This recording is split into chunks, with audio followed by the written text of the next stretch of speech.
A lot of you here at home are voicing your own opinions about what is going on and the information you are getting.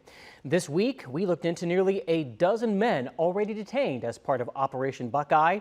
ABC 6 On Your Side investigator Lisa Rantala is pushing ICE for answers tonight. And Lisa, you're kind of stuck waiting here. That's right. ICE posted pictures of these 10 men arrested in the Columbus area, calling them the worst of the worst. As in any criminal case, we look to obtain records for transparency, accountability, and backgrounds. However, many of the backgrounds ICE provided on these men did not indicate where those crimes happened, creating a big hurdle in verifying cases and looking them up. Of the 10 men ICE arrested in the Columbus area, federal officers listed convictions and charges including rape, assault, and trafficking drugs. Not finding these cases locally, I sent Immigration and Customs Enforcement this email this week, asking them to cite courts, agencies, and jurisdictions affiliated for listed charges and convictions. As I wait for answers, this reporting is generating a lot of comments online. More than a dozen of you posted your thoughts within the story on our website and for what you've been seeing. Blanton writes, Santa loves ICE operations in Ohio. This is America, home of the free and legal citizens. Kimber 76 writes, we want ICE in Columbus. If someone is in our city illegally, we want them out. On Facebook, more than 700 comments, again, most supporting the raids. Mahali says, it doesn't matter if they are criminals or not. They are here in the United States illegally. Lynn says, they are in the country illegally. That's all you need to know. On YouTube, about 20,000 views and hundreds more comments. Laura says, no one should excuse anyone from breaking federal immigration laws. Christ is King says, want to live with terrorists and drug cartels? Go live in a third world. It's over in America.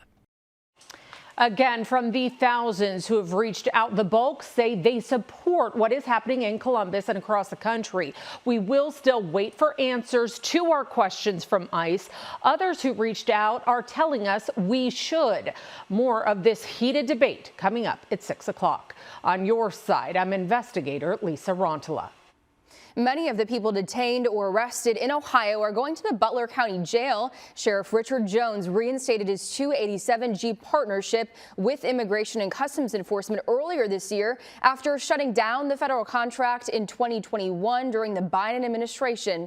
The agreement allows ICE to detain immigrants at the county's 1,200-bed jail and authorizes 20 Butler County deputies to help carry out immigration arrests despite not being federal agents. Last month, Sheriff Jones, in coordination with ICE, released this video showing the inside of that detention center. Take a look. We have two versions of the 287G. We have 287G with the jail version, where we can house prisoners and they can book them in through ICE. And that's why we have roughly 350 prisoners, illegals in my jail today, here. And we've arrested on the task force version, probably 150 to 200. In this county alone. Since President Trump's return to office in January, Sheriff Jones said his facility has housed 2,000 migrants and helped deport 1,600. Now to continuing coverage tonight on Operation Buckeye. That is what the Department of Homeland Security is calling the increase in ICE operations here in central Ohio. They say 10 people have been arrested. We have asked for updated numbers today, but so far they have not sent us any updates.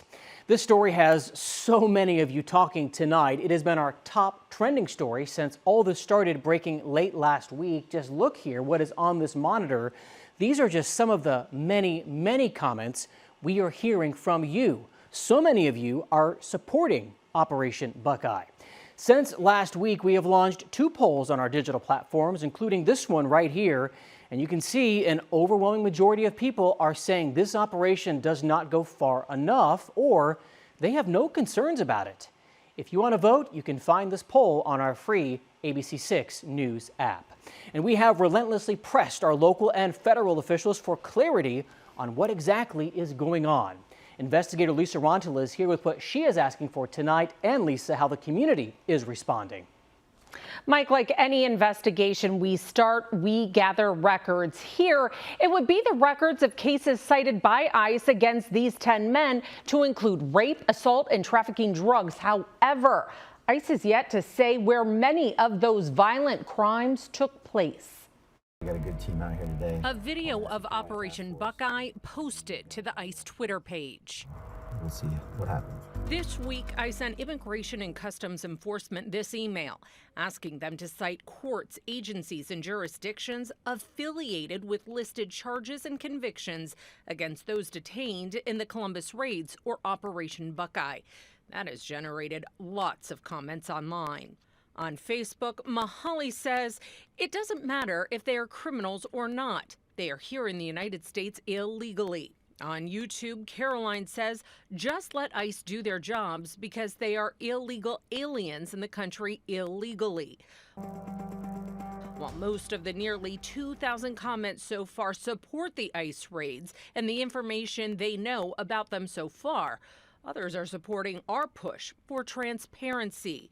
This old girl writes, I would hope a free press would question credibility, legality, and constitutionality under any party president. And when we hear back from ICE, we will let you know. On your side, I'm investigator Lisa Rontola. We had two versions of the 287G. We have 287G with the jail version, where we can house prisoners and they can book them in through ICE.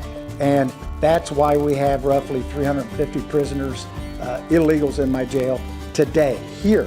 And we've arrested on the task force version, probably 150 to 200 in this county alone. You just heard from Ohio Butler County Sheriff about his jail being used to support ICE's work. Since President Trump's return to office in January, Sheriff Jones says his facility has housed 2,000 migrants and helped support 1,600. Some Central Ohio business owners say the ICE operations in Central Ohio are impacting them. A group of immigrant-owned businesses held a news conference this afternoon at the Global Mall along Morse Road on the northeast side of Columbus. They say there's been a drop in customers because they're afraid to come out to eat or shop. They also tell us their businesses had to change their hours or close because workers are not showing up as well. These business owners say the immigrant community brings positive change to this part of the city.